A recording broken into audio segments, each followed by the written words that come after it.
Baiklah, saya perawat pada pagi hari ini akan melakukan tindakan batuk tersebut.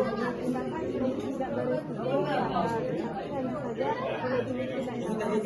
Apakah Ibu pernah melakukan pembedahan pada tenggorokan? Tindakan ini meluangkan waktu dalam 3 menit. Apakah Ibu bersedia? Nah, Ibu melakukan yang penting ya Bu.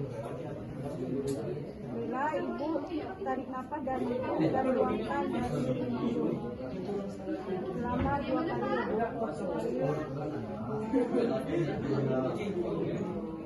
Selanjutnya Ibu tarik nafas selama 3 detik lalu buangkan sekuat-kuatnya.